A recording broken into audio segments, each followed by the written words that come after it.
नमस्कार दोस्तों, आप सभी का हमारे YouTube चैनल सन एकेडमी में हार्दिक स्वागत है। पिछले वीडियो में हम लोगों ने हृदय के कार्य को देखा था कि किस प्रकार से वह कार्य करता है खुद से। तो आज के वीडियो में हम लोग ये जानेंगे कि हृदय की आंतरिक संरचना किस प्रकार से होती है और यह कितने लेयरों से मिलकर बनी होती है, इसको हम लोग आज जानेंगे दोस्तों। और प्रत्येक लेयर के उससे कार्य भी जानेंगे, तो वीडियो पे आप लास्ट तक बने रहिए।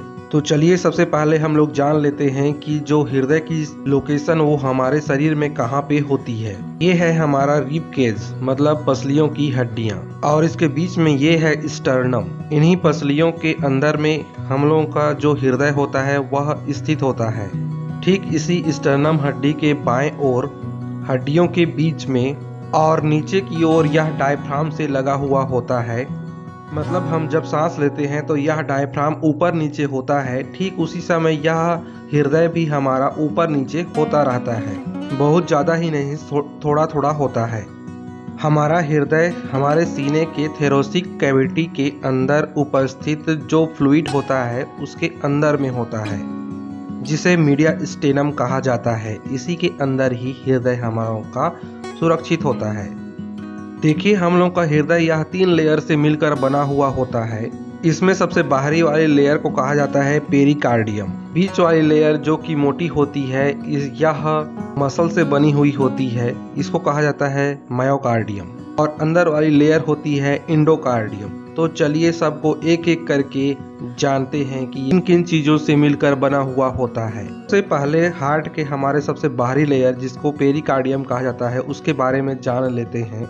यह बाहर से इन्वेलप किया हुआ होता है हार्ट को, इसके अंदर ही हार्ट रखा हुआ होता है, ऐसा समझ लीजिए आप। इसकी मोटाई 2 mm तक की होती है। यह 2 लेयर से मिलकर बनी हुई होती है। बाहर वाली लेयर फाइब्रस लेयर होती है, जिसे फाइब्रस पेरिकार्डियम कहा जाता है। मेनली इसमें फाइब्रोब्लास्ट सेल होती है। इसका कार्य यह होता है कि ये हृदय को एक स्थान पर स्थिर रखा हुआ होता है।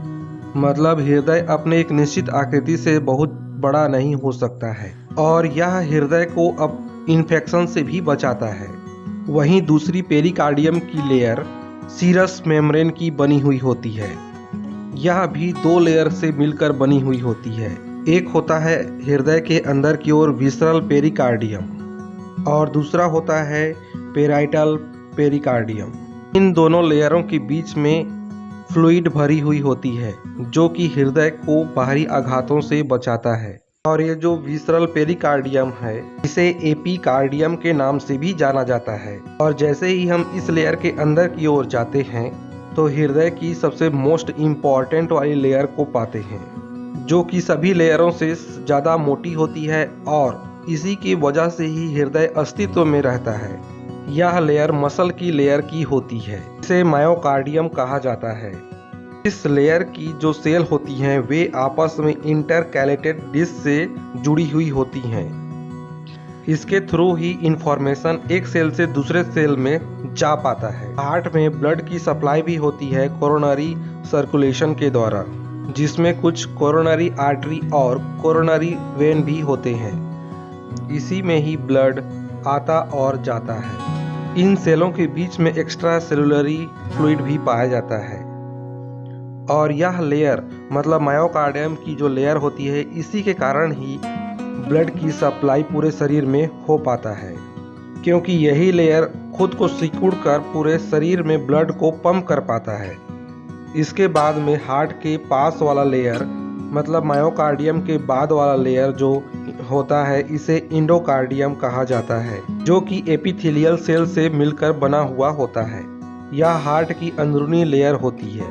हार्ट के इंडोकार्डियम के लेयर के अंदर पुरकिंजे फाइबर होती है, हार्ट के इलेक्ट्रोकंडक्शन के लिए मददगार होती है। इंडोकार्डियम के सेल को इंडोथेलियल सेल के भी कहते हैं। चलिए अब इसके बारे में कुछ स्पेशल फीचर के बारे में थोड़ा सा जान लेते हैं, इससे जुड़े हुए भागों के बारे में। जैसा कि आप देख पा रहे होंगे कि हमारे हृदय की संरचना कैसे होती है। इसमें 4 चेम्बर्स होते हैं, ऊपर के 2 एट्रियम, नीचे के 2 वेंट्रिकल्स।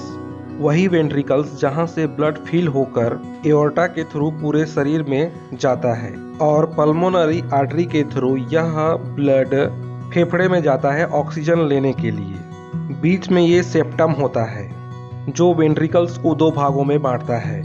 ये महाधमनी एओर्टा होती है। ये पल्मोनरी आर्टरी होता है।